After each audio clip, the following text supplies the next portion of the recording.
श्री सच्चिदानंद सद्गुरु साईनाथ महाराज की जय। सद्गुरु श्री साईनाथुनि शरद बाबूजी की जय।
श्री सच्चिदानंद सद्गुरु साईनाथ महाराज की जय।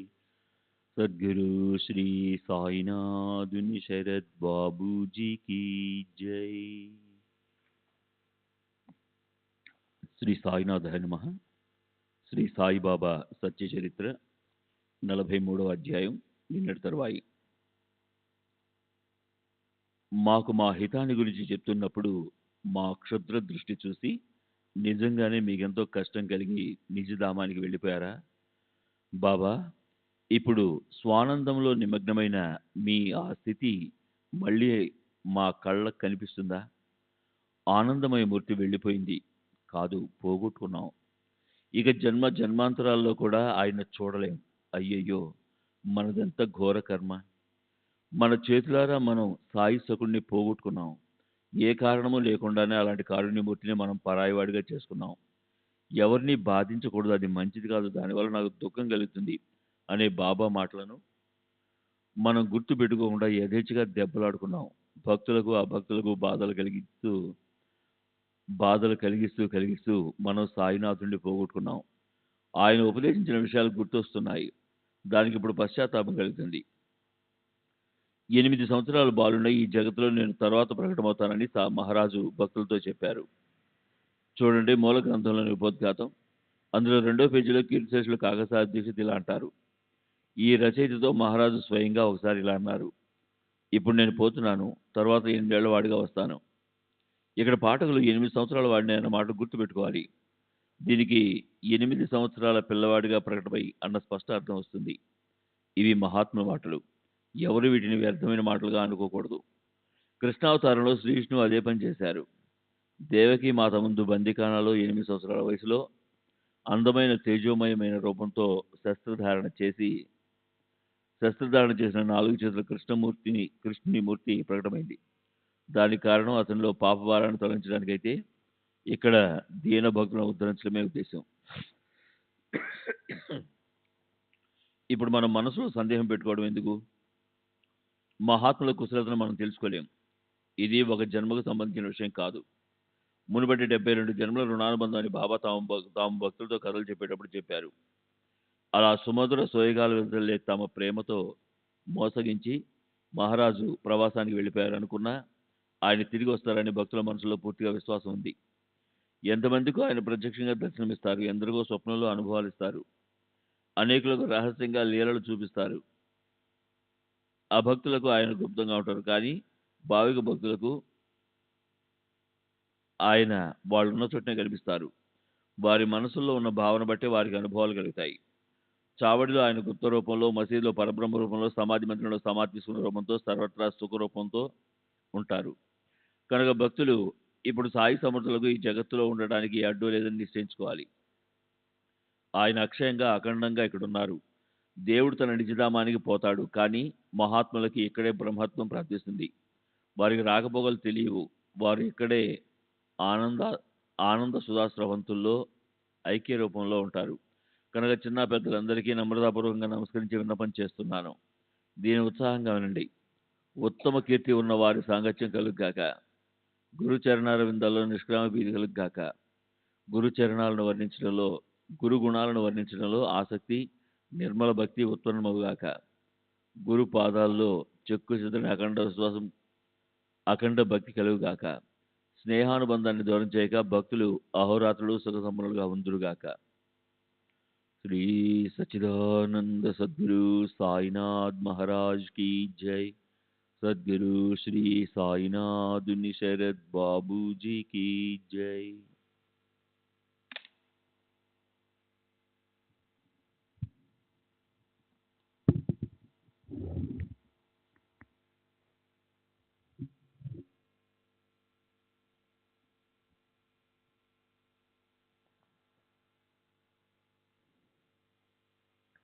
సరే, తర్వాత సాయిబాబా దేహానికి యోగ్యంగా ఉత్తరక్రియ ఎలా చేయాలా అన్న ఆలోచన బాబా శిష్యులకి, గ్రామస్తులందరికీ వచ్చింది. శ్రీమాన్ బాపూసాహెబ్ బూటి గొప్ప భావిక భక్తుడు. రాబోయే కాలానికి స్మారక చిహ్నంగా అతను అతిపెద్ద భవనాన్ని శాస్త్రంగా నిర్మించాడు. ఆ శరీరాన్ని ఎక్కడ ఉంచాలి అన్న విషయంలో 36 గంటలు తర్జనా భర్జనలు జరగవలసింది జరిగింది. ఒకరు ఇలా అన్నారు, ఈ ప్రేతాన్ని హిందువులు శ్వసించకూడదు. దీన్ని సమారంభపూర్వకంగా ముస్లింల శ్మశానానికి తీసుకెళ్దాం. మరొకరు, ఈ ప్రేతాన్ని బహిరంగ స్థలంలో పెట్టి అక్కడ ఒక అందమైన సమాధిని కట్టాలి. అందులో దీన్ని శాస్త్రంగా పెట్టాలి అన్నారు. కుశాల్ చంద్ మార్వాడి, అమిత్ శేఖర్ ఆలోచన కూడా అదే. కానీ ఈ శరీరం వాడాలో వరగని అన్నారు బాబా. రామచంద్ర పాటేలు గొప్ప నిశ్చయము, కార్యదక్షత కలవాడు. అతను కూడా ఒక గ్రామాధికారి. బాబాకి మంచి భక్తుడు. అతడు గ్రామస్తులతో మీ ఆలోచన ఏదైనా కానియండి. మాకది అసలు సమ్మతం కాదు. బాబాని వాడాకి బయట బాబాని వాడాకి బయట వేరే చోట క్షణం కూడా ఉంచకూడదు అన్నాడు. హిందువులు తమ ధర్మాన్ని అనుసరించి, ముస్లింలు తమ మతానుసారము ఆలోచించసాగారు. ఏది యోగ్యమో, ఏది కాదో అన్న దాని గురించిన చర్చ రాత్రంతా జరుగుతూనే ఉంది. ఇటువైపు లక్ష్మణమామ తన ఇంట్లో గాఢ నిద్రలో ఉన్నప్పుడు తెల్లవారుజామున బాబా అతని చేయి పట్టుకొని ఇలా అన్నారు. లే, వెంటనే పద. ఈరోజు బాపు సాహెబ్ జోగు రావటం లేదు. నేను మరణించాననుకుంటున్నాడు అతను. నిశ్చచ తూజు పూజతో పాటు నీవు నా కాగడ హారతివ్వు. ఇది విని వెంటనే ఎప్పట్లాగే పూజా సామగ్రి తీసుకుని లక్ష్మణమామ సరిగ్గా సమయానికి మసీద్కు వచ్చాడు. పూజ చేయటానికి సిద్ధమయ్యాడు. అతను షిరిడీలో గ్రామస్తులను జ్యోతిష్యము చెప్తాడు. అతను పంచాంగం చదివి ముహూర్తాలు పెట్టే పండితుడు. మాధవరావుకి అతను స్వయాన మేనమామ. ప్రతిరోజు ప్రాతకాలంలో అతను బాబాకి పూజ చేసేవాడు. మామ గొప్ప కర్మస్థుడైన బ్రాహ్మణుడు. తెల్లవారుజామునే స్నానం చేసి ఉతికిన దుస్తులు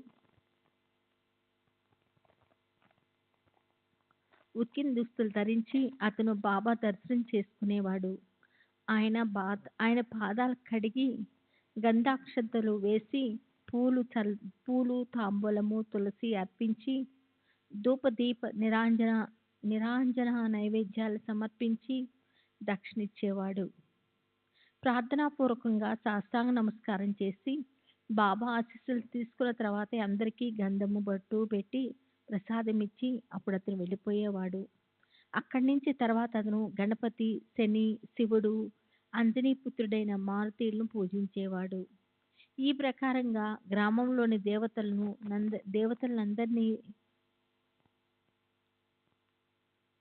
దేవతలందరినీ జోషి బాబా పూజించేవాడు కనుక ఆ బాబా ప్రేతాన్ని కూడా అతను ఉప్పొంగే ప్రేమ భావంతో పూజించేవాడు. మామ అసలే నిష్ఠాగరిష్ఠుడు. అందులోనూ అతనికి సాక్షాత్తు కలొచ్చింది కనుక చేతిలో కాగడా హారతి తీసుకుని అతను వచ్చాడు. బాబాకి సాష్టాంగ నమస్కారం చేశాడు. ఆయన మొహం మీద కప్పిన వస్త్రాన్ని తొలగించి బాబాని ప్రేమపూర్వకంగా దర్శనం చేసుకున్నాడు. ఆయన కాళ్ళు చేతులు కడిగి శుద్ధాచమనీయం ఇచ్చి యథావిధిగా పూజను పూర్తి చేశాడు. మౌలి మొదలైన ముస్లింలు ఆయన్ని స్పృశించవద్దని చెప్పినా కానీ మామ వారి మాట వినలేదు. బాబాకి గంధం పూశాడు. పూజను పూర్తి చేశాడు. కళేబరం అయినా అది సాయి సమర్థులది.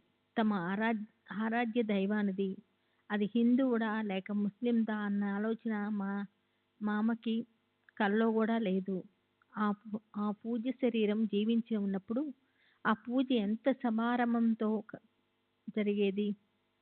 అందులోనూ ప్రస్తుతం బాబా స్థితిని చూసి మామ అసలే దుఃఖంతో కిన్నులై ఉన్నాడు.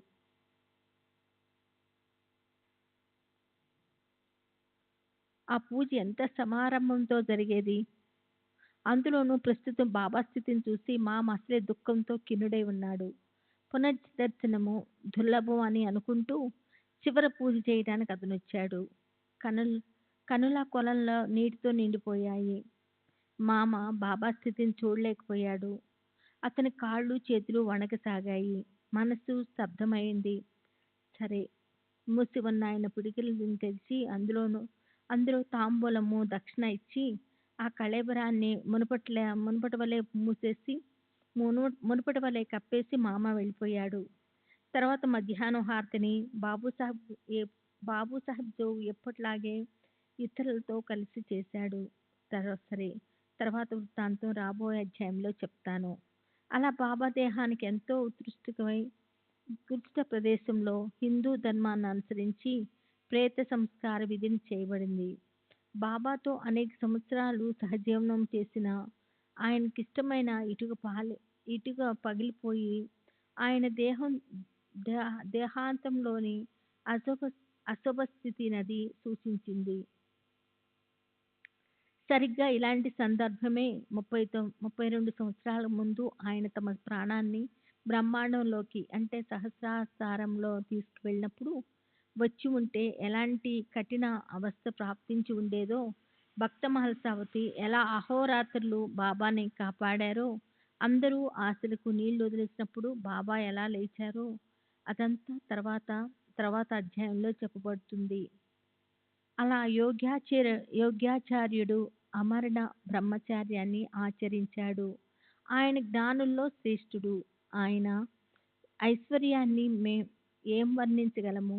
ఆయనకి ఆయన అలాంటి గొప్ప మహాత్ములు. ఆయనకి సద్భావంతో నమస్కరిద్దాం. దీనుడైన హేమాడు ఆయన్ని అనన్యంగా శరణ అన్నాడు. సర్వులకి శుభమస్తు.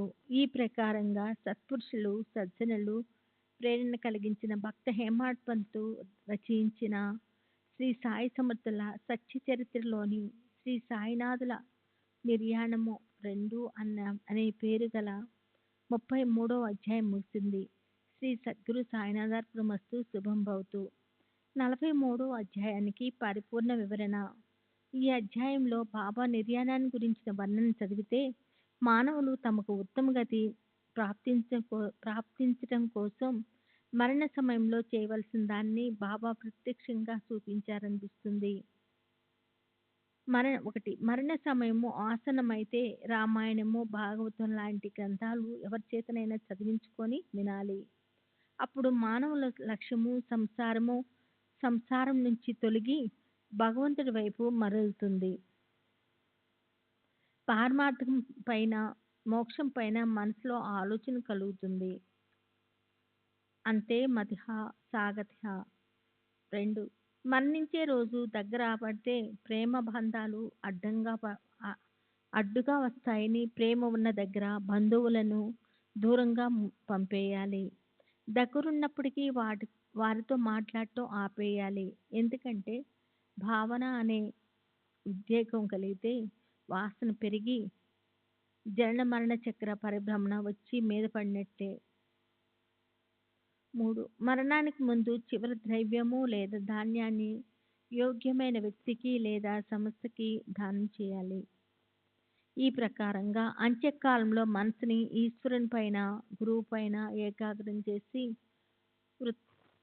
ప్రశాంత చిత్తంతో ప్రాణాన్ని వదలాలి. అలాగే నిర్యాణమైన మర్నాటి తెల్లవారుజామున బాబా దాస్గన్ మహారాజ్కి పండ్రీపురంలో లక్ష్మణమామకి షిరిడీలో స్వప్నంలో వెళ్ళి ఏదో సూచించినట్లు పైన వర్ణించబడింది. దానిపై బాబా ఏం సిద్ధం చేశారంటే తమ దేహత్యాగం చేసినా కూడా తాను ఈ జగత్తు నుంచి పోరు. క్రైస్తవంలో యేసుక్రీస్తు శుక్రవారం గుడ్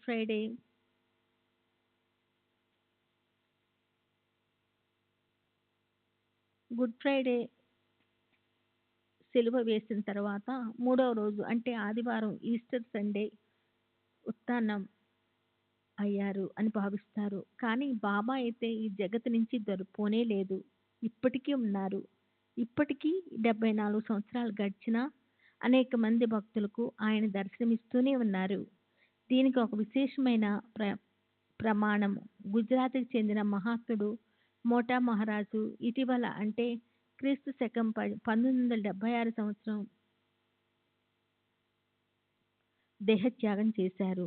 ఆయన అనుభవాన్ని చెప్తాను. మోటా మహారాజు తమ ఆత్మకథలో వ్రాశారు.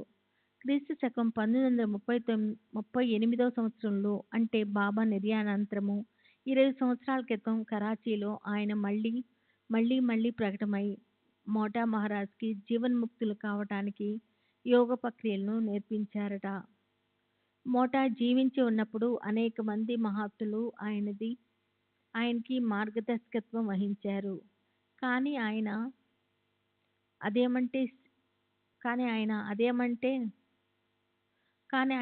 ఆయన అనేదేమిటంటే శ్రీ సాయిబాబానే తమకు సాధనలో అంతిమ స్వరూపాన్ని ఇచ్చారని. సరే, మొత్తానికి బాబా తమ ఈ క్రింది మాటలను నిజం చేసి చూపించారు. నా ప్రాణం పోయినా సరే నా మాటలను ప్రమాణంగా భావించండి. నా ఎముకలు సమాధి నుంచి మీకు ధైర్యాన్ని ఇస్తాయి. 2. నేనే కాక నా సమాధి మీతో మాట్లాడుతుంది. దాన్ని అనన్యంగా శరణన్న వాళ్ళతోనే అది ఉంటుంది. 3. నేను మీ కళ్ళ ఎదుట లేనన్న చింతను మీరు పెట్టుకోకండి. మీతో అవి మీ హితాన్ని మాట్లాడతాయి. నా ఎముకలు మీతో ముచ్చరించడం మీరు వింటారు. నిత్యము నేను జీవించి ఉంటానన్న సత్యాన్ని మీరు తెలుసుకోండి. నిత్యము దీన్ని అనుభవించండి. శ్రీ సాయి ఏకాదశ సూత్రాలు. నిజం చెప్పాలంటే 155వ శ్రీ కళేబరాన్ని ఎక్కడుంచాలన్న విషయంలో 36 గంటలు తర్జనా భర్జన చేసిన తర్వాత జరగవలసిందే జరిగిందన్నారు. కానీ అందులో 36 గంటలన్న మాట వేరుగా అనిపించదు. 36 గంటలన్న మాట సరిగా అనిపించదు. బాబా నిర్యాణము మంగళవారం అక్టోబర్ 15వ తారీఖు మధ్యాహ్నం సుమారు 2:30 జరిగింది. దాని తర్వాత 36 గంటల చర్చ జరిగింది. అని అంటే బుధవారం అక్టోబరు 16వ తారీఖున రాత్రి 2:30 అవ్వాలి. తర్వాత బాబా దేహం వాడాలో సమాధి చేయటం 17వ తారీఖు గురువారం జరిగి ఉండవలసింది. కానీ తెలిసిన భక్తుల విన్నపం మీద బాబా దేహాన్ని షిరిడీలో ఊరేగించి బుధవారం అంటే అక్టోబర్ 16వ తారీఖున సాయంకాలం బూటీవాడాలో సమాధి చేశారని నిశ్చయపూర్వకంగా చెప్పబడింది. అంటే ఈ విచార చర్చ 24 గంటల పాటు జరిగింది. అంటే బుధవారం 16వ తారీఖు మధ్యాహ్నం 2:30 తర్వాత జరగలేదు. కనుక ఇక్కడ 36 గంటలన్న మాటకి అర్థాన్ని మరి అక్షరాలు తీసుకోకుండా కవి చెప్పినది అతిశయోక్తి అలంకారం అని భావించాలి. చర్చ చాలా గంటలు జరిగిందన్న వ్యవహారిక అర్థాన్ని తీసుకోవాలి అని నాకు అనిపిస్తుంది. ఇది వారు కూడా 11వ అధ్యాయంలో శ్రీ సచ్చిదానంద సద్గురు సాయినాథ్ మహారాజ్ కీ జై. సద్గురు శ్రీ సాయినాథ్ శరత్ బాబూజీ కీ జై. శ్రీ సచ్చిదానంద సద్గురు సాయినాథ్ మహారాజ్ కీ జై. సద్గురు శ్రీ సాయినాథుని శరత్ బాబూజీ కీ జై. ఇది వారు కూడా 11వ అధ్యాయంలో 4 వాయిదాల్లో 40,000 రూపాయలు నాకు ఇస్తావా? 40 లక్షలు అడిగినా ఇస్తాను. వేలే ఏమిటి? 8వ అధ్యాయంలో ఒకే రోజులో 12 సార్లు భిక్ష కోసం గ్రామంలోకి వెళ్ళేవారు. హేమాడ్ పంత్ దీనికి అతిశయోక్తి అలంకారం వాడారు. ఈ విషయం గురించి, అలాగే లక్ష్మణ్ మామకి స్వప్నం వచ్చిన రోజు గురించి, బాబా నిర్యాణ సందర్భంలోని అనేక విషయాల గురించి ఎన్నో సందేహాలు భక్తులకు ఉన్నాయి. వాటిని పోగొట్టడానికి వారికి ఆ విషయంలో ఎంతో స్పష్టమైన మరింత సరియైన సమాచారం లభించాలని శ్రీ సాయిలీల మొదటి సంవత్సరం 11వ మాసపత్రిక 78 నుండి 81 పేజీల్లో ముద్రించబడిన శ్రీమంత్ బాపుసాహెబ్ బూటి అల్లుడు Shri Ganesh Govinda Narke MA Calcutta, MSc Manchester, the honourable Shri Ganesh Shri Krishna Khaparde advocate, అమరావతికి షిరిడీ నుంచి 5/11/1918 రోజున రాసిన ఉత్తరం క్రింద ఇవ్వబడింది. షిరిడి 5/11/1918. శ్రీ దాదాసాహెబ్ గారికి 1. కృపని అభిలషిస్తూ శిరసు వంచి చేసే సాష్టాంగ నమస్కారాలు. విన్నపం గురించి విశేషాలు. మీరు నాగపూర్కి చెందిన చిరంజీవి కేశవరావుకి పంపించిన ఉత్తరాన్ని వాళ్ళు ఇక్కడ బాపుసాహెబ్కి పంపించారు. దానికి సంబంధించిన సమాచారాన్ని బాపుసాహెబ్ చెప్పిన విధంగా మీకు చెప్తున్నాను. సెప్టెంబర్ చివర్లో పూణేలో నేను చేస్తున్న ఉద్యోగ కాలపరిమితి అయిపోయాక నేను ఇక్కడికి అక్టోబర్ 2వ తారీఖున వచ్చాను. అప్పుడు శ్రీ సమర్థులు అనారోగ్యంతో ఉన్నారు. సుమారు సెప్టెంబర్ 28వ తారీఖున శ్రీవారికి జ్వరం వచ్చింది. ఆ తరువాత 17వ రోజున ఆయన దేహాన్ని విసర్జించారు. జ్వరం 2-3 రోజులే ఉంది. కానీ ఆ తరువాత ప్రాయోపవేశం చేసినట్లు శ్రీవారు అన్నం తినటం మానేశారు. దానివల్ల రోజు రోజుకి శరీరంలో శక్తి అనేది అసలు లేకుండా పోయింది. సమర్థులు మాట్లాడిన కొద్ది మాటలు నిర్వాణ సూచకంగా ఉన్నాయి. కానీ అది ఎవరూ గుర్తించలేకపోయారు. ఆయనకి జ్వరం వచ్చినప్పుడు బయటి నుంచి వచ్చే భక్తుల్లో కేవలం కాకాసాహెబ్ మాత్రమే ఉన్నాడు. కానీ అతన్ని వెంటనే బాబా స్వయంగా ముంబైకి పంపేశారు. తరువాత సమర్థుల ఆరోగ్యం గురించిన సమాచారాన్ని విని ఆయన నిర్యాణానికి 3-4 రోజుల ముందు వచ్చేశాడు అతడు. దీనికి 1.5-2 సంవత్సరాల ముందు నుంచి నానాసాహెబ్ నిమోన్కర్ శ్రీ సమర్థుల దగ్గరుండి రాత్రింబవలు ఆయన సేవ చేసేవారు. అది మనందరికీ తెలుసు. వీళ్ళు కాక బూటి, జోగు, భాటే, మాధవరావు మొదలైన భక్తులు షిరిడీలో ఉన్నారు. శ్రీ సమర్థులు రోజులో 2 సార్లు లెండికి, గ్రామంలో భిక్షకి వెళ్ళటం లాంటివి జరుగుతూనే ఉన్నాయి. శ్రీ సమర్థులు బాగ్యాలకి నడిచే వెళ్ళేవారు. కానీ 2 వైపులా ఆయన్ని భక్తులు పట్టుకుని ఉండేవాళ్ళు. బాపుసాహెబ్ బూటి, నిమోన్కర్ ఇంచుమించు శ్రీవారిని ఎత్తుకుని తీసుకెళ్లేవాళ్ళు. తరువాత నిర్యాణానికి 1-2 రోజుల ముందు ఈ వ్యాహ్యాలి ఉదయం పూట భిక్ష ఆగిపోయాయి. శ్రీ సమర్థులు చింతా కరుణక, చింతించకండి మొదలైన మాటలు అంటూ అందరికీ ధైర్యం చెప్పేవారు. తమ ప్రయాణ సమయం గురించి ఎవరికీ తెలియనీయలేదు.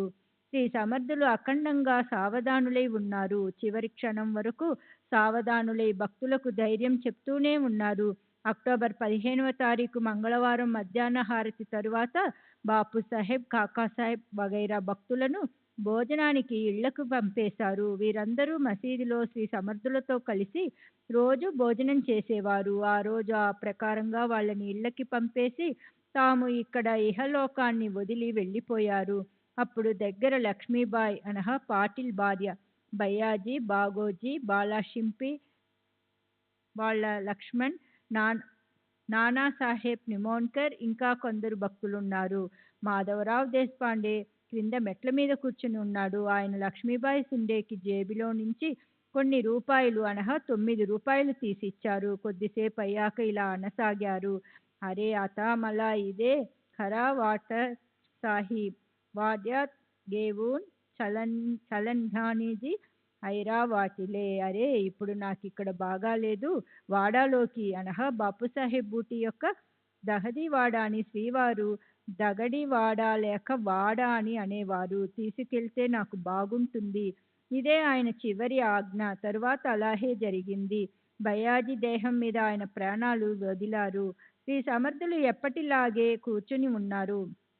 ఎంతో అనారోగ్యంలో కూడా శ్రీ సమర్థులు కూర్చునే ఉండేవారు. చావడిలో కొద్దిసేపు మాత్రమే నిద్రించేవారు. శ్రీవారి శ్వాస తగ్గిపోసాగింది. బాహోజీ ఇది గమనించి క్రింద కూర్చుని ఉన్న నానాసాహెబ్ నిమోన్కర్తో ఈ విషయం చెప్పాడు. నానాసాహెబ్ నీటి పాత్ర తీసుకుని సమర్థులకు నీరు త్రాగించసాగాడు. ఆ నీరు నోటిలో నుండి బయటికి వచ్చేసింది. అప్పుడు అతను దేవా అని గట్టిగా అరిచాడు. శ్రీవారు ఒక్కసారి కళ్ళు తెరిచి చూశారు. మెల్లగా ఊ అని పలికి తమ ప్రయాణం సాగించారు. మంగళవారం మధ్యాహ్నం సుమారు 2:30 ఆయన దేహాన్ని వదిలేశారు. శ్రీవారు వాడాలోకి తీసుకెళ్లమని చెప్పిన మాటను గుర్తు పెట్టుకుని అందరూ బాపుసాహెబ్ బూటి వాడాలో శ్రీవారి దేహాన్ని పెట్టాలని నిర్ణయించుకున్నారు. ఆ విధంగానే దేవాలయ గర్భగుడిలో శ్రీవారిని సమాధి చేయటానికి తవ్వడం పని మొదలైంది. సాయంకాలం రహతా నుండి ఫౌజదారు మొదలైన వాళ్ళు వచ్చారు. ఆ నిశ్చయమే స్థిరమైంది. శ్రీ గోపాలకృష్ణుని విగ్రహం స్థాపించాలనుకున్న చోటే శ్రీవారి సమాధి అయింది. ఆ దృఢమైన గర్భగుడిలో తవ్వకం పని రాత్రంతా నడిచింది. మర్నాడు కొద్దిగా అవాంతరం వచ్చింది. ఉదయాన్నే ముంబై నుండి అమీరుబాయ్ వచ్చాడు. కోపర్గాం నుండి రెవెన్యూ అధికారి వచ్చాడు. వివాదం జరిగింది. కొద్దిమంది భక్తులు శ్రీవారిని బయట పొలంలోకి తీసుకెళ్లాలని మొండి పట్టుతో కూర్చున్నారు. రెవెన్యూ అధికారి అభిప్రాయ సేకరణ చేశాడు. శ్రీ బాపుసాహెబ్ వాడాలో శ్రీవారిని ఉంచాలి అన్న విషయంలో పై రెండు విరుద్ధ అభిప్రాయాలున్న వాళ్ళు ఒకే అభిప్రాయానికి వచ్చారు. రెవెన్యూ అధికారి నగర్ కలెక్టర్ దృష్టికి ఈ విషయం వెళ్తానన్నాడు.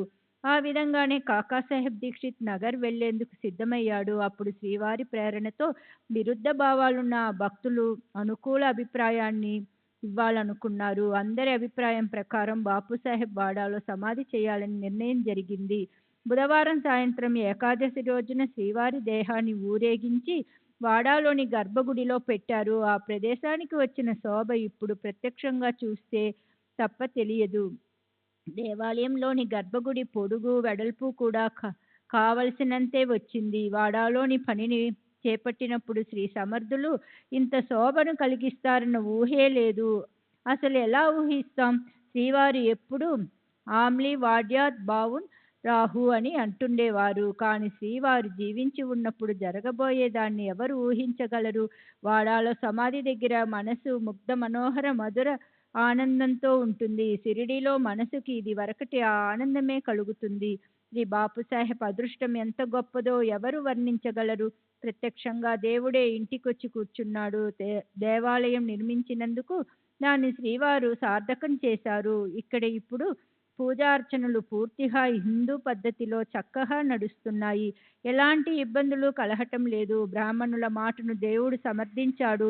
తమ దేహాన్ని వాళ్లకు ఆధీనం చేశారు. నిర్యాణానికి 4-5 రోజుల ముందు సోని తల్లిని పిలిపించి శ్రీవారు, ఇప్పుడు నాకు మసీదంటే విసుగు పుట్టింది, చావడి అంటే విసుగు పుట్టింది. ఇప్పుడు నేను వాడాలోకి వెళ్ళి కూర్చుంటాను. ఇక్కడ నన్ను బ్రాహ్మణులు చూసుకుంటారు అన్నారు. జోగ్ అక్కతో 4-5 సంవత్సరాల ముందే ఆమె చెయ్యి పట్టుకుని ఈ శోచ విధి జరిపే స్థలం నాదే. ఇక్కడ రాతి మేడ తయారవుతుంది. అక్కడ నేను కూర్చుంటాను అన్నారు. శ్రీ సమర్థుల సంకల్పం ఇంతకు మునిపే నిర్ణయించబడి ఉన్నట్లుంది. కానీ శ్రీవారు దాన్ని గురించి ఎప్పుడూ కూడా బయటకు తెలియనివ్వలేదు. లోపల ప్రేరణ కలిగించేవారు. సరే, చాలా ఆనందం కలిగింది. శ్రీ బాపుసాహెబ్ మీద ఇప్పుడు విశేషమైన బాధ్యత పడింది. దేవాలయం పని పూర్తి చేయవలసి ఉంది. శ్రీవారి పూజార్చనలకు శాశ్వత స్వరూపాన్ని ఇవ్వవలసి ఉంది. ఆయన ఇప్పుడు సమాధిని వదిలి వెళ్తారని అనిపించటం లేదు. శ్రీవారు నిర్యాణమయ్యాక ప్రతి చోట అనుభవాన్నిచ్చారు. తెల్లవారుజామున లక్ష్మణ్ భట్కి స్వప్నంలో వచ్చి, ఆ బాపుసాహెబ్ నిద్రపోతున్నాడు, పద లే, నాకు కాకడారతి చేయి అని చెప్పారు. అదేవిధంగా లక్ష్మణ్ భట్ స్నానం చేసి బుధవారం ఉదయం మసీదికి పోయి ఆ దేహానికి పూజ చేసి హారతి ఇచ్చారు. పండరీపురంలో దాసగను కలలోకి వచ్చి ఇలా చెప్పారు, మసీది కూలిపోయింది, అపరిమితంగా పూలు తెచ్చి నా దేహం మీద కప్పు. అక్టోబర్ 27వ తారీఖున శ్రీవారి 13వ రోజున గొప్ప ఉత్సవం జరిగింది. ఎన్నో ప్రదేశాల నుంచి భక్తులు వచ్చేశారు. భోజనంలోకి లడ్లు చేశారు. అందుకు విరాళాలు 2400 రూపాయలు పోగయ్యాయి. నానాసాహెబ్ చాందోర్కర్ మొదలైన వారంతా అక్కడ పోగయ్యారు. ఇది వరకు శ్రీ రాధాకృష్ణబాయి వెళ్ళిపోయాక భక్తులు చందాలు వేసుకుని ఆ నిధితో సంస్థ నడిపించేవారు. శ్రీ సమర్థుల పూజకు అవసరమైన ఖర్చంతా దానిలో నుంచే వాడేవారు. ఆ నిధి ఇప్పటికీ ఇది వరకులాగానే నడుస్తుంది. ప్రస్తుతం 15 మంది సభ్యులతో ఒక కమిటీని ఏర్పాటు చేశారు. శ్రీ బాపుసాహెబ్ బూటిని దీనికి అధ్యక్షుడిగా ఎన్నుకున్నారు. ఆయన చేసే ఏర్పాట్లన్నీ ప్రామాణికంగా డిసెంబర్ 24వ తారీఖు వరకు జరిపించాలి. క్రిస్మస్ 24, 25, 26 తారీఖుల్లో భక్తులందరూ ఇక్కడ షిరిడీకి వస్తారు. అప్పుడు శ్రీవారి సంస్థానం కోసం నియమాలు ఏర్పరిచి సంస్థకి నిశ్చితమైన స్వరూపాన్ని ఇస్తారు. అప్పుడు మీరు ఇక్కడికి తప్పకుండా రావాలి. ఉత్తరం సవిస్తరంగానే కానీ హడావిడిగా వ్రాశాను. నేను రాసిన దానిలో ఏమైనా తప్పులుంటే క్షమించగలరు. నేను 2-3 రోజుల్లో నాగపూర్ రావలసి ఉంది. అక్కడ మిమ్మల్ని కలిసినప్పుడు ఇంకా విశేషాలు చెప్తాను. ఇంతే సంగతులు. చిత్తగించవలను. వినమ్రతతో మీ గణపతి నార్కే. తాజా కాలం. శ్రీవారి దేహం 24 గంటలు గడిచాక కూడా బిగుసుకుపోలేదు. మర్నాడు నోటి నుంచి కొంచెం రక్తం వచ్చింది. కాళ్ళు చేతులు అటు ఇటు కదల్చటానికి వీలుగా ఉన్నాయి. కప్ని చించి తీయవలసిన అవసరం పడలేదు. చివరి కప్ని వాడాలో మా ఇంట్లో ఉంది. శ్రీ సచిదానంద సద్గురు సాయినాథ్ మహారాజు కీ జై. సద్గురు శ్రీ సాయినాథుని శరత్ బాబూజీ కీ జై.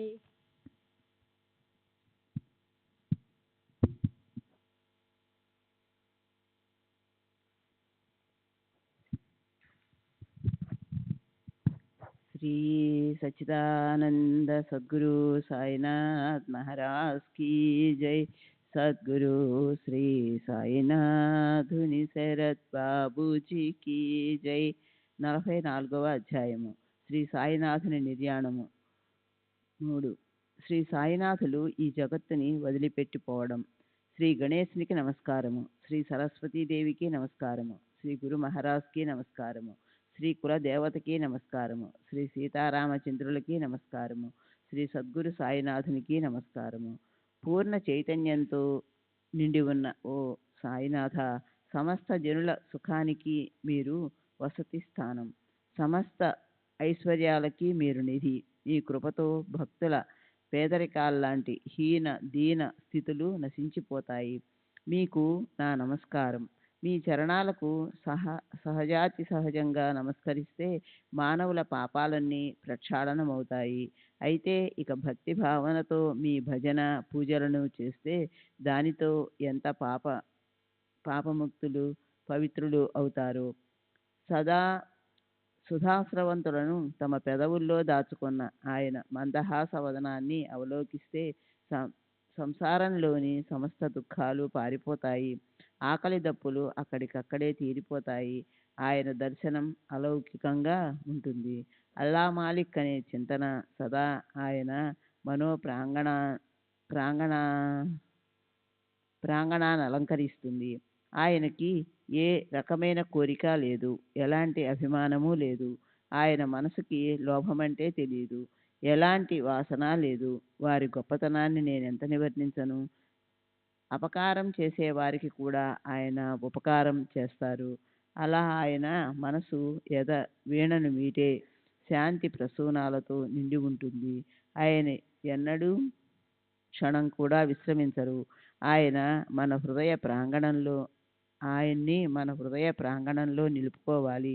శ్రీరాముడి శ్రీకృష్ణుడి కళ్ళు కమలాల్లా అందంగా సోయగా లులుకుతూ ఉండేవి. మహాత్ములకు ఒక్క కన్నే ఉంటుంది, లేక వాళ్ళు అంధులుగా కూడా ఉండొచ్చు.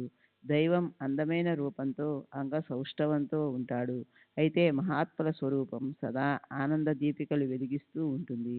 దైవ దృష్టి మనం పెట్టిన కేకను వినగానే మన వైపు తిరుగుతుంది. అయితే మహాత్ముల దృష్టికి పరిమితి లేదు. దైవం ఇలా అంటాడు: ఏ యథా మాం ప్రపద్యంతే తాం తదైవ భజామ్యహం. నా పట్ల ఎలాంటి భక్తిని కలిగి ఉంటే వారికి వారి భక్తిని అనుసరించి అలాంటి ప్రతిఫలం ఇస్తాను. అయితే మహాత్ముల అంతఃకరణ వారిని నిందించిన వారిపై కూడా కారుణ్యం కురిపిస్తుంది. శ్రీరామప్రభు, శ్రీకృష్ణ భగవాన్, సాయి మహారాజ్ వీరి ముగ్గురిలో అసలు భేదమే లేదు. పేర్లు చూస్తే మూడు వేర్వేరు వస్తువులవి, కానీ వాళ్ళు అన్నిటా ఒక్కరుగానే ఉంటారు. ఆ వస్తువులకి మరణం ఉంటుందని అనడం అనవసరం. కాలం మీద సత్తా ఉన్నవారికి మరణం వల్ల ఏదైనా బాధ ఉండగలదా? మన ప్రారంధం లేక సంచిత కర్మలు అంటే ఏమిటో మనకు తెలియదు. క్రియామాణం అంటే కూడా తెలియదు. గురురాజు సాయి మహారాజ్ దయామృత సాగరులు. అది తెలిసి నేను ఆయన్ని యాచిస్తున్నాను. అనేక రకాల వాసనా తరంగాలు ఎగసిపడటం వల్ల మనసుకి శాంతి లేకుండా పోయింది. బాబా, మీరు కృప చూపకపోతే తప్ప మనసుకి స్థైర్యం కలగదు. గడిచిన అధ్యాయం మొదట్లో మీకు మాటిచ్చాను, కానీ దాన్ని నిలుపుకోలేదు, దాన్ని పూర్తిగా నిరూపించలేదు. ఇప్పుడు అది పూర్తిగా మొదటి నుంచి చివరి వరకు వినండి. గడిచిన అధ్యాయంలో అంత్యకాలం సమీపించిందని తెలుసుకొని బాబా 14 రోజులు ఒక బ్రాహ్మణుని నోటి వెంట శ్రద్ధగా రాత్రింబవళ్ళు రామాయణం విన్నారు. అలా వింటూ 2 వారాలయ్యాక దసరా రోజు వచ్చాక బాబా దేహం ధరిత్రిపై ఒరిగిపోయింది. బాబా ప్రాణోత్క్రమణ అయ్యాక లక్ష్మణ్ మామ ఆ కళేబరానికి పూజ చేశాడు. బాబు సాహెబ్ నీరాజన హారతి ఇచ్చాడు. ఆ తరువాత హిందూ ముస్లింలు ఆ కళేబరాన్ని యోగ్యమైన స్థలంలో ఎక్కడ ఉంచాలి అని ఆలోచించడానికి 36 గంటలు పట్టింది. ఇదంతా గత అధ్యాయంలో చెప్పాను. తమ సమాధి స్థలాన్ని బాబా మొదటే ఎలా నిశ్చయించారో, అనుకోకుండా బాబాకి ఇష్టమైన ఇటుక ఎలా పడిపోయిందో, ఒకసారి 3 రోజులు బాబా బ్రహ్మాండం సహస్రారంలో తమ ప్రాణాన్ని నిలిపి ఉంచారు. ఆయన సమాధిలో ఉన్నారా లేక దేహావసానమైందా అన్న విషయంలో జనులంతా సంశయంలో పడిపోయారు. ఆయన ఉచ్ఛ్వాస నిశ్వాసలు ఆగిపోవటం చూసి బాబా సమాధి నుంచి తిరిగి లేవడం అసాధ్యమనిపించింది. అలా 3 రోజులయ్యాక ఆయన ప్రాణం పోయిందని నిశ్చయం కలిగింది. ఉత్తర విధులు చేయాలన్న విషయం అందరికీ సహజంగా గుర్తొచ్చింది. అలాంటి ఆ సందర్భంలో మనసులో సావధానులై బాబా ఒక్కసారిగా దేహస్మృతిలోకి వచ్చారు.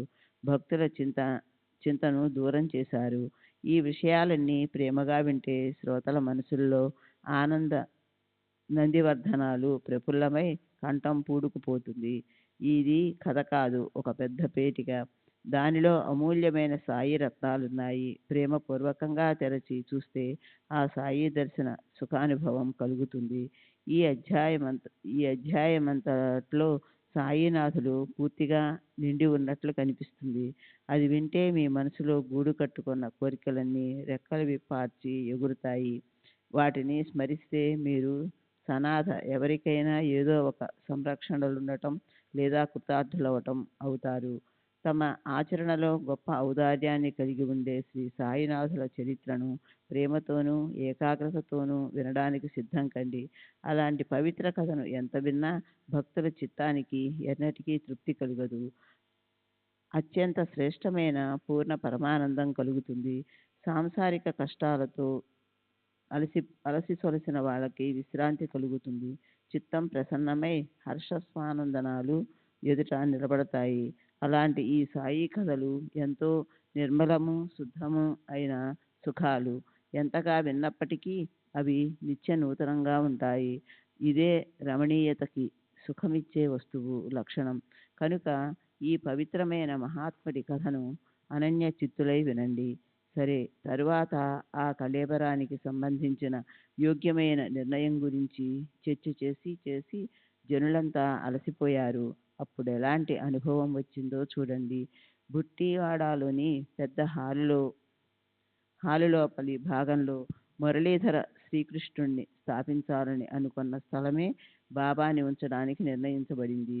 మొదట్లో ఆ వాడ పునాదులు తవ్వుతున్న సమయంలో బాబా లేండికి వెళ్ళేటప్పుడు మాధవరావు చేసిన విన్నపానికి బాబా అనుమతినిచ్చారు.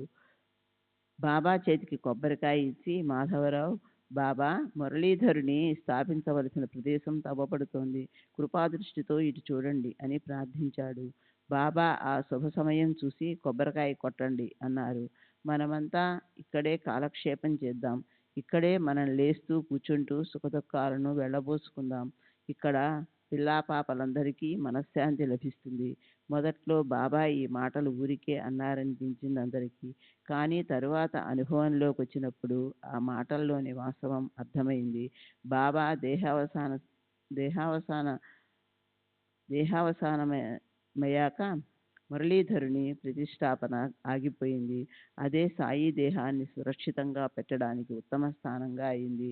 ఈ శరీరం వాడాలో పడుగాక అని చెప్పిన బాబా చివరి మాటను అనుసరించి చివరికి అందరూ బాబాయే మురళీధరుడైనారు అన్న నిశ్చయానికి వచ్చారు. శ్రీమాన్ భుట్టి మొదలైన సమస్త హిందూ ముస్లింలు ఈ ఆలోచనతో రాజీపడి వాడాను ఆ మంచి పనికి ఉపయోగించారు.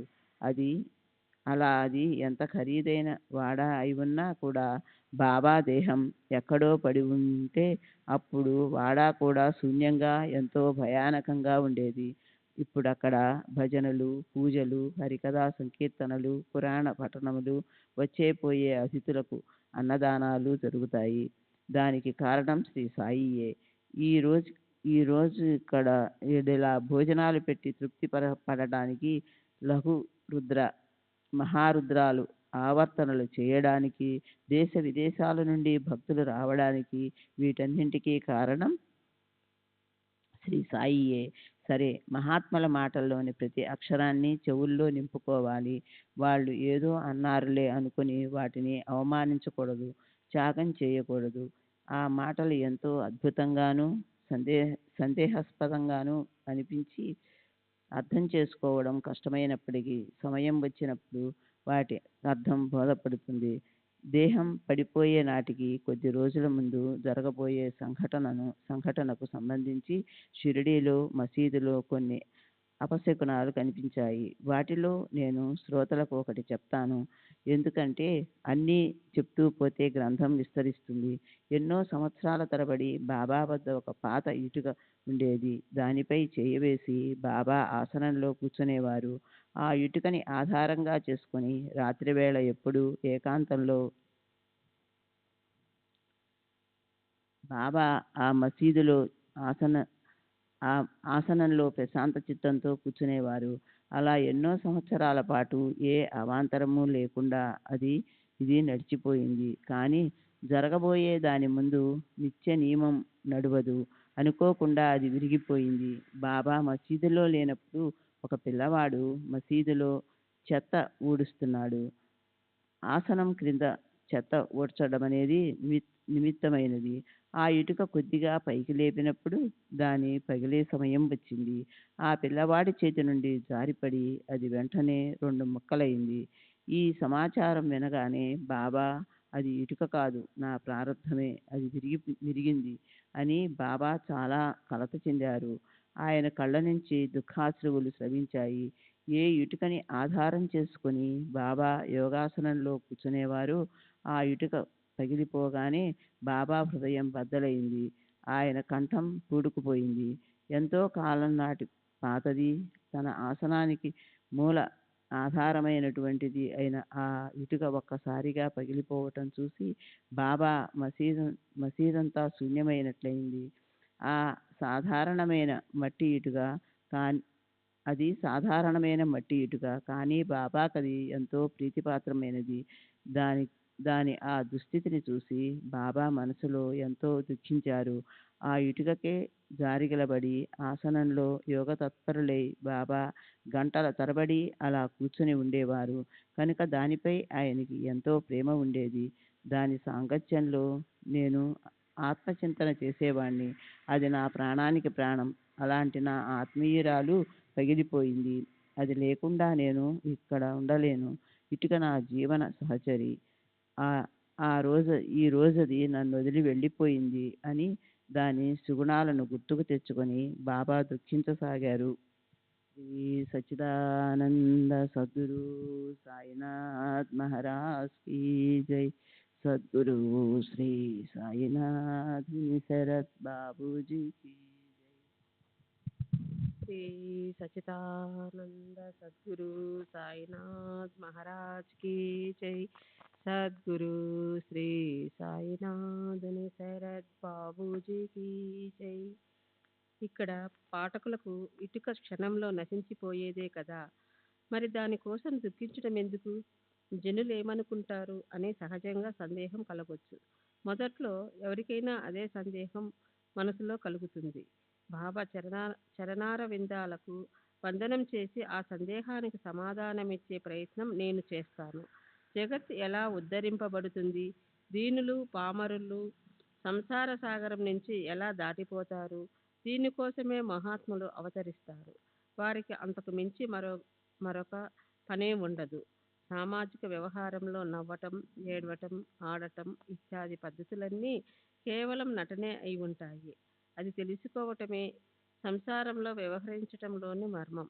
శ్రేష్ఠులైన వారు ఆచరించిన దాన్నే జనులు సాధారణంగా అనుసరిస్తారు. మహాత్ములు పూర్ణజ్ఞానులైనప్పటికీ, ఈ జగత్తులో వారి ఇచ్చలన్నీ నెరవేరినప్పటికీ కూడా లోకులను ఉద్ధరించటం కోసం వారు కర్మలు చేయటానికి సిద్ధంగా ఉంటారు.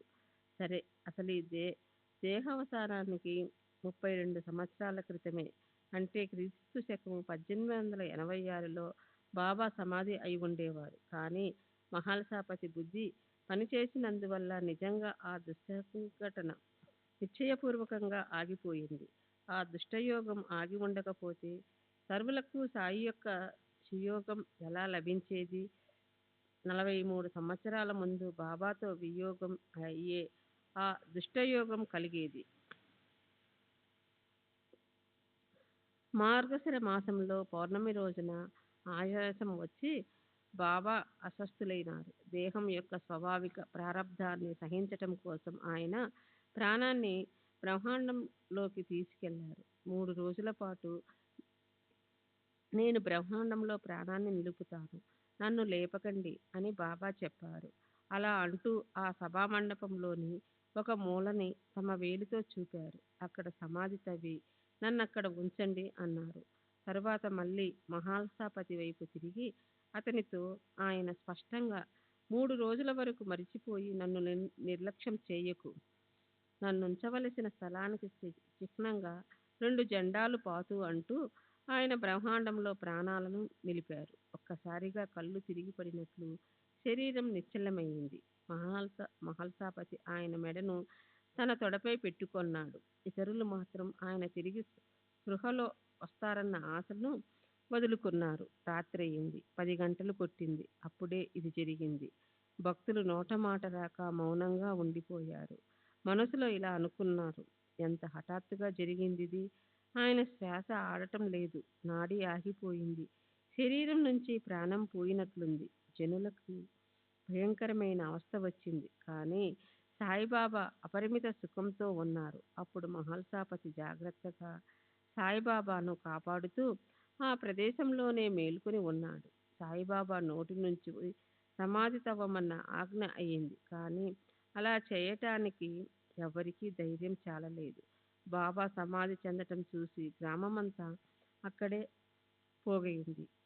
జనులు దిగ్భ్రాంతితో చూడసాగారు. కానీ భగత్ తన ఒడి నుంచి ఆయన్ని జరపలేదు. తమ ప్రాణం పోతుందని తెలిస్తే భక్తులు ఒక్కసారిగా నిర్ఘాతపోతారని 3 రోజులు నన్నుంచండి అని చెప్పి సాయిబాబా భక్తులను మోసగించారు. ఆయన ఉచ్ఛ్వాస నిశ్వాసాలు ఆగిపోయాయి. ఇంద్రియాలు పనిచేయటం మానేశాయి. కదలికలన్న మాటే లేదు. తేజస్ కూడా మందగించింది. పరిసరాల స్పృహ లేకుండా పోయింది. మాట ఆగిపోయింది. ఇక తిరిగి స్పృహలోకి ఆయన ఎలా వస్తారు అని అందరికీ ఎంతో చింత కలిగింది. 2 రోజులు దొర్లిపోయాయి. శరీరం స్పృహలోకి రాలేదు. మౌల్వీలు, ముల్లాలు, ఫకీర్లు మొదలైన వాళ్ళొచ్చారు. అందరూ తర్వాతేం చేయాలి అన్న ఆలోచన మొదలుపెట్టారు. అప్పా కులకర్ణి, కాశీరాం సింపి కూడా వచ్చారు. బాబా తమ సుఖస్థానాన్ని చేరుకొన్నారు. ఇప్పుడు ఆయన దేహానికి విశ్రాంతి ఇవ్వాలి అని వారికి దృఢంగా అనిపించింది. కొందరు కొద్దిసేపు ఆగుదాం, ఇంత హడావుడి మంచిది కాదు, బాబా అందరిలా కాదు, ఆయన మాటలు నిజమవుతాయి అన్నారు. వెంటనే మరికొందరు శరీరం చల్లబడిపోయాక అందులో చైతన్యం ఎక్కడి నుంచి వస్తుంది? ఏమిటి ఈ మూర్ఖమైన పోట్లాట?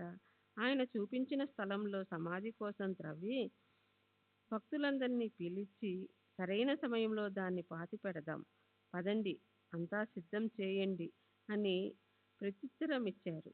అలా వాద ప్రతివాదాలు జరుగుతూ 3 రోజుల గడువు పూర్తయింది. తరువాత తెల్లవారుజామున 3 గంటలకు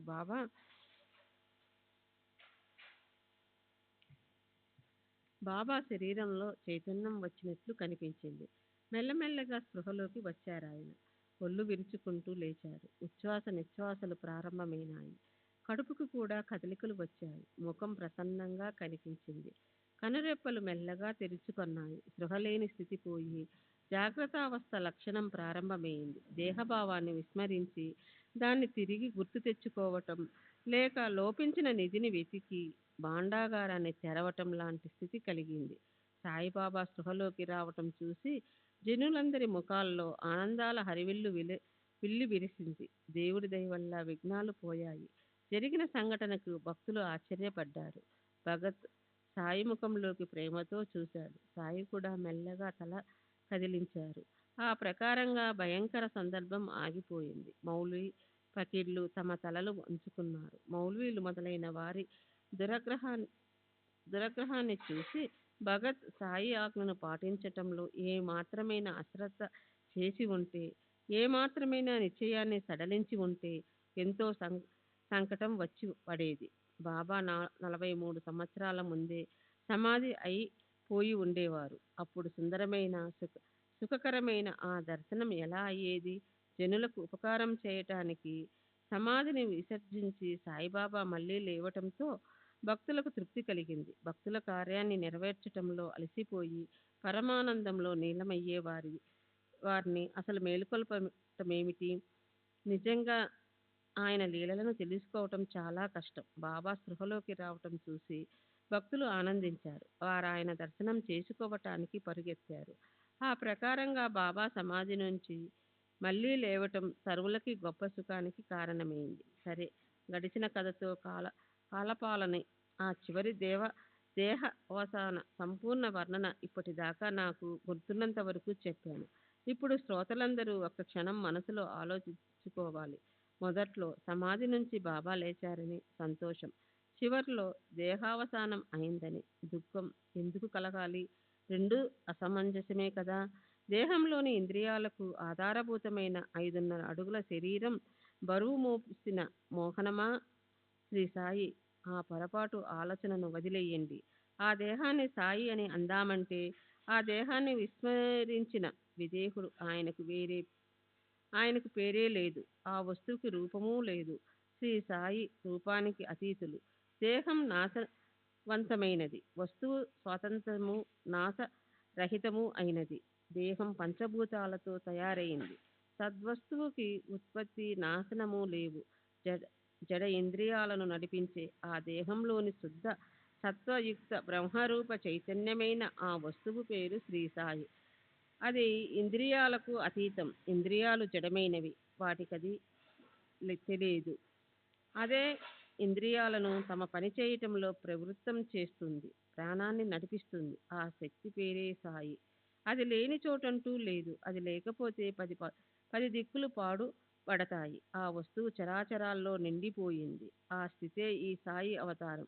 మొదట అవ్యక్తంగా ఉండేది, తరువాత నామరూపాలతో అది వ్యక్తమైంది. పని అయిపోయాక అది అవ్యక్తంతో సమరసమైంది. అవతార పురుషులు దేహాన్ని వదిలేసి తమ పరమధామానికి వెళ్ళినట్లే ఉంది సాయి చేసిన ఈ కరణి కూడా. గుప్తంగా అవ్వాలని మనసు కనిపించగానే శ్రీ నరసింహ సరస్వతి గాణగాపురం నుంచి పర్వతయాత్రకు పోతామని ఒక్కసారిగా బయలుదేరినట్లు భక్తులు అడ్డుపెట్టినప్పుడు నేనిలా వెళ్ళటం లోకంలో ఆదర్శం నెలకొల్పటం కోసం. నేను గాణగాపూరును వదలను అని వారిని తృప్తిపరిచారు. కృష్ణానది తీరంలో ఉదయ స్నానం చేయాలి. బిందు క్షేత్రంలో అనుష్ఠానం చేసుకుని పాదుకల పూజ చేయాలి. అక్కడే నేను నిరంతరం ఉంటాను. శ్రీ సాయిబాబా స్థితి కూడా అలాగే ఉంది. ఆయన నిదానం కూడా లోకరీతి అనుసరించటం కోసమే. అలా చూస్తే జడ జంగమ వస్తువులన్నిట్లోనూ సర్వుల హృదయాల్లోనూ శ్రీ సాయి నివసిస్తారు. వారి వారి భక్తిభావాన్ని బట్టి వారికి నిత్యము అనుభవం కలుగుతుంటుంది. ఎవరు ఇందులో సందేహం పెట్టుకోనవసరం లేదు. శ్రీ సాయి మరణానికి అతీతులు. శ్రీ సాయి సమర్థులు, దీనులపై దయామృతాన్ని వర్షించేవారు. శరణొచ్చిన అమాయక భక్తి యుక్త అంతఃకరణ ఉన్న భక్తులను పాలించేవారు. అత్యంత శ్రేష్టమైన ప్రేమకై ఆయన అలమటిస్తారు. అందరిపై ఎంతో మమకారం చూపిస్తారు. ఈ లౌకికంలో ఆయన ఒకవేళ కళ్ళకు కనిపించకపోయినా ఆయన అన్ని చోట్ల ఉన్నారు. స్వయంగా సూక్ష్మంలో దాక్కొని ఉన్నప్పటికీ ఆయన మనకు పిచ్చి పట్టిస్తారు. ఆయన మరణం ఓ బూటకం. మనలను మోసం చేయటానికే వేషం ధరించారు. ఏ రకమైన అల్పత్వము లేని అనేక రకాల చమత్కార లీలలను చేసి చూపే పరమేశ్వరులే ఆయన. వినాశం పొంది ఆయన అవినాశి అయ్యారు. ఆయన వద్ద ఉన్న ప్రేమను ఆశ్రయించి ఆయన చిరునామా తెలుసుకుని మీ పనులు నెరవేర్చుకోండి. ఆయన్ని మనస్ఫూర్తిగా పూజిస్తే, భక్తిభావంతో ఆయన్ని స్మరిస్తే భక్తులందరికీ అనుభవం కలుగుతుంది. ఆయన సర్వవ్యాపకత కనిపిస్తుంది. చైతన్య స్వరూపం ఉన్నవారికి ఉత్పత్తి స్థితి లయల గురించిన భయం ఉండదు. వారు సదా సర్వదా చైతన్యంతో పూర్ణులుగా ఉంటారు. వారి వద్ద వికారాల వికారాలకు ఆశ్రయం ఉండదు. బంగారం నగలు చేయించక ముందు బంగారమై ఉంటుంది. నానా రకాల నగలు చేయించిన తర్వాత కూడా దానికి సువర్ణత్వం అంటిపెట్టుకుని ఉంటుంది. రకరకాల నగలు సర్వము నశించిపోయేవి, కాలాంతరంలో మార్పు చెందేవి. వాటిని కరిగించినప్పుడు మిగిలేది నామాన్ని, ఆకారాన్ని పోగొట్టుకుని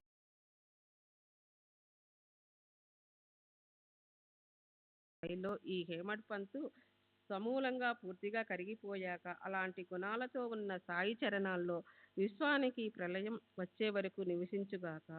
శ్రీ సచిదానంద సద్గురు సాయిబా మహారాజ్ की जय। सद्गुरु श्री साईनाथ निसरत बाबू जी की जय।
श्री सच्चिदानंद सद्गुरु साईनाथ महाराज की जय। सद्गुरु श्री साईनाथ शरद बाबू जी की जय। साई रहम नजर करना, बच्चों का पालन करना।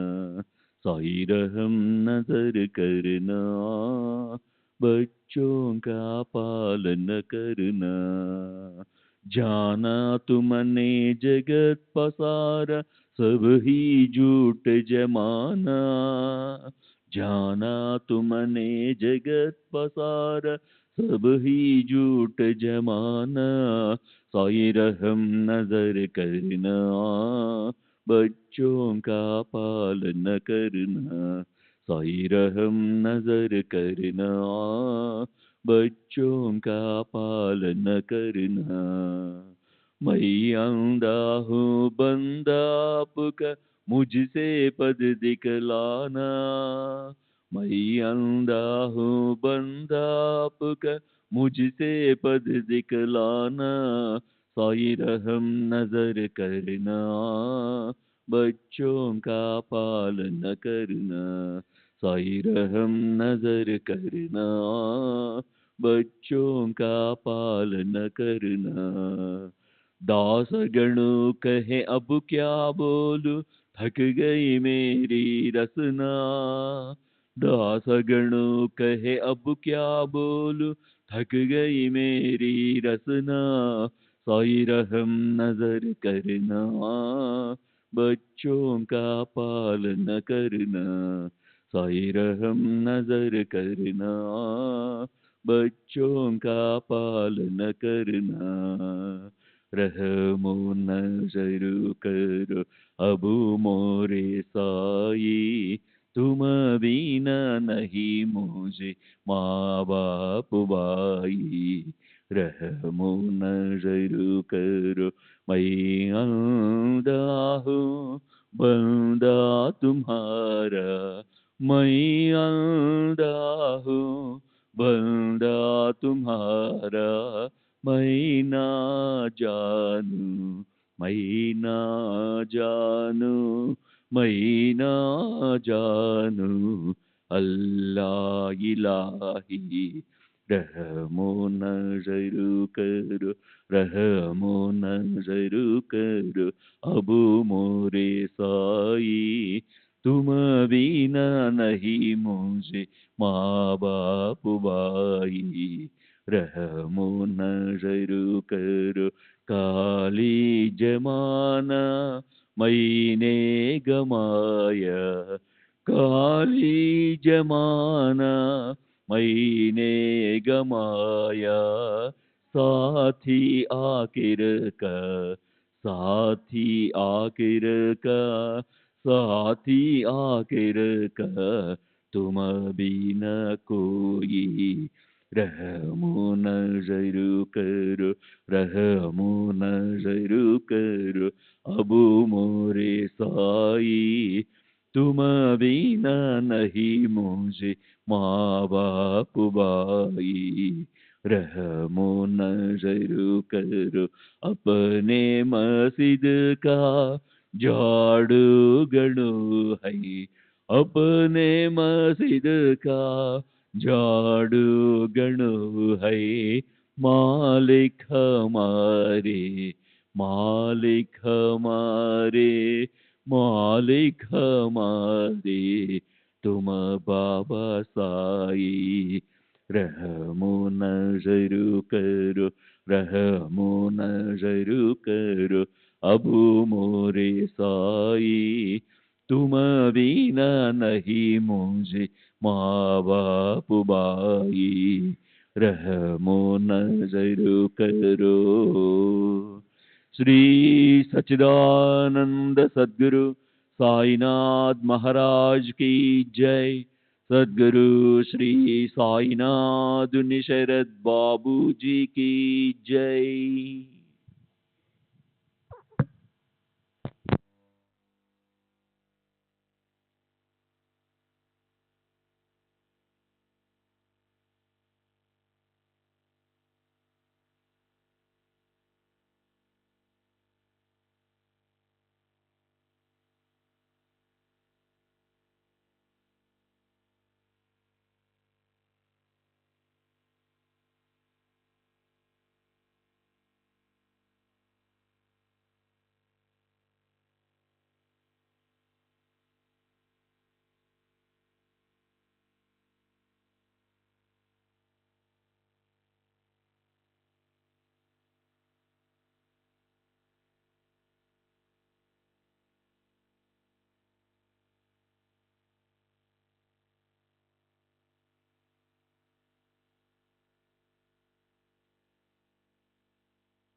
श्री सच्चिदानंद सद्गुरु साईनाथ महाराज की जय। सद्गुरु श्री साईनाथुनि शरद बाबू जी की जय।